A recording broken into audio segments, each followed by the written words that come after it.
ನ್ಯಾಯಸ್ಥಾಪಕರ ಗ್ರಂಥ ಅಧ್ಯಾಯ 10. ಅಬೀಮೆಲೆಕನ ತರುವಾಯ ಇಸ್ಸಾಕಾರ್ ಕುಲದ ಪೂವನ ಮಗನೂ ದೋದೋಮಿನ ಮೊಮ್ಮಗನೂ ಆಗಿದ್ದ ತೋಲನು ಎದ್ದು ಇಸ್ರಾಯೇಲರನ್ನು ಕಾಪಾಡಿದನು. ಅವನು ಎಫ್ರಾಯೀಮ್ ಮಲೆನಾಡಿನ ಶಾಮೀರವೆಂಬ ಊರಲ್ಲಿ ವಾಸವಾಗಿದ್ದನು. 23 ವರ್ಷಗಳವರೆಗೆ ಇಸ್ರಾಯೇಲರನ್ನು ಪಾಲಿಸಿದ ನಂತರ ಸತ್ತು ಸಮಾಧಿಯಾದನು. ಅವನ ತರುವಾಯ ಗಿಲ್ಯಾದನಾದ ಯಾಯೀರನು ಎದ್ದು ಇಸ್ರಾಯೇಲರನ್ನು 22 ವರ್ಷ ಪಾಲಿಸಿದನು. ಇವನಿಗೆ 30 ಮಂದಿ ಮಕ್ಕಳಿದ್ದರು. ಇವರಿಗೆ 30 ಸವಾರಿ ಕತ್ತೆಗಳು, ಗಿಲ್ಯಾದ್ ದೇಶದಲ್ಲಿ 30 ಊರುಗಳೂ ಇದ್ದವು. ಅವುಗಳಿಗೆ ಇಂದಿನವರೆಗೂ ಯಾಯೀರನ ಗ್ರಾಮಗಳೆಂದು ಹೆಸರಿದೆ. ಯಾಯೀರನು ಸತ್ತು ಕಾಮೋನಿನಲ್ಲಿ ಸಮಾಧಿಯಾದನು. ಇಸ್ರಾಯೇಲರು ಇನ್ನೊಮ್ಮೆ ಸರ್ವೇಶ್ವರನ ದೃಷ್ಟಿಯಲ್ಲಿ ದ್ರೋಹಿಗಳಾದರು. ಅವರು ಸರ್ವೇಶ್ವರನನ್ನು ಬಿಟ್ಟು ಬಾಳ್, ಅಸ್ಟೋರೆತ್ ಎಂಬ ದೇವತೆಗಳನ್ನು ಮತ್ತು ಅರಾಮ್ಯರು, ಚಿದೋನ್ಯರು, ಮೋವಾಬ್ಯರು, ಅಮ್ಮೋನಿಯರು, ಫಿಲಿಸ್ಟಿಯರು ಇವರ ದೇವತೆಗಳನ್ನು ಪೂಜಿಸತೊಡಗಿದರು. ಸರ್ವೇಶ್ವರನನ್ನಾದರೋ ಬಿಟ್ಟೇ ಬಿಟ್ಟರು.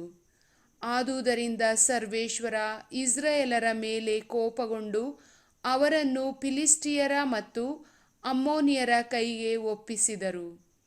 ಇವರು ಆ ವರ್ಷದಿಂದ 18 ವರ್ಷಗಳವರೆಗೆ ಜೋರ್ಡಾನಿನ ಆಚೆ ಗಿಲ್ಯಾದಿನಲ್ಲಿದ್ದ ಇಸ್ರಾಯೇಲರನ್ನು ಬಹಳವಾಗಿ ಪೀಡಿಸುತ್ತಾ ಅವರ ಮೇಲೆ ದಬ್ಬಾಳಿಕೆ ನಡೆಸಿದರು. ಈ ನಾಡು ಮೊದಲು ಅಮೋರಿಯರದಾಗಿತ್ತು. ಇದಲ್ಲದೆ ಅಮ್ಮೋನಿಯರು ಜೋರ್ಡಾನ್ ನದಿಯನ್ನು ದಾಟಿ ಯಹೂದ, ಬೆನ್ಯಾಮೀನ್, ಎಫ್ರಾಯೀಮ್ ಕುಲಗಳೊಡನೆ ಯುದ್ಧ ಮಾಡಿದ್ದರಿಂದ ಇಸ್ರಾಯೇಲರು ಬಹಳ ಕಷ್ಟಕ್ಕೀಡಾದರು. ಆಗ ಅವರು ಸರ್ವೇಶ್ವರನಿಗೆ, ನಾವು ನಮ್ಮ ದೇವರಾದ ನಿಮ್ಮನ್ನು ಬಿಟ್ಟು ಬಾಳನ ಪ್ರತಿಮೆಗಳನ್ನು ಪೂಜಿಸಿ ನಿಮಗೆ ವಿರುದ್ಧವಾಗಿ ಪಾಪ ಮಾಡಿದ್ದೇವೆ ಎಂದು ಮೊರೆಯಿಟ್ಟರು.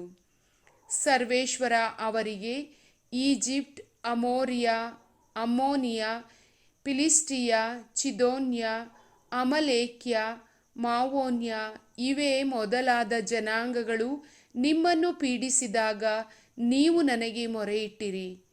ನಾನು ಅವುಗಳಿಂದ ನಿಮ್ಮನ್ನು ಬಿಡಿಸಿದೆ. ಆದರೂ ನೀವು ಮತ್ತೆ ನನ್ನನ್ನು ಬಿಟ್ಟು ಅನ್ಯ ದೇವತೆಗಳನ್ನು ಪೂಜಿಸುತ್ತಾ ಬಂದಿರಿ. ಆದುದರಿಂದ ನಾನು ಇನ್ನು ಮುಂದೆ ನಿಮ್ಮನ್ನು ರಕ್ಷಿಸುವುದೇ ಇಲ್ಲ. ಹೋಗಿ ನೀವು ಆರಿಸಿಕೊಂಡ ದೇವತೆಗಳಿಗೆ ಮೊರೆಯಿಡಿ, ಅವು ನಿಮ್ಮ ಈ ಇಕ್ಕಟ್ಟಿನಲ್ಲಿ ಸಹಾಯ ಮಾಡಲಿ ಎಂದರು. ಇಸ್ರಾಯೇಲರು ಮರಳಿ ಸರ್ವೇಶ್ವರನಿಗೆ, ಪಾಪ ಮಾಡಿದ್ದೇವೆ, ನಿಮಗೆ ಸರಿ ತೋರಿದಂತೆ ನಮಗೆ ಮಾಡಿ, ಆದರೆ ಈ ಸಾರಿ ಹೇಗೂ ನಮ್ಮನ್ನು ರಕ್ಷಿಸಬೇಕು ಎಂದು ಮೊರೆಯಿಟ್ಟರು. ಅನ್ಯ ದೇವತೆಗಳನ್ನು ಹೊರಗೆ ಹಾಕಿ ಸರ್ವೇಶ್ವರನನ್ನು ಪೂಜಿಸತೊಡಗಿದರು. ಆಗ ಇಸ್ರಾಯೇಲರ ಸಂಕಟದ ನಿಮಿತ್ತ ಸರ್ವೇಶ್ವರ ಬಹಳವಾಗಿ ನೊಂದುಕೊಂಡರು.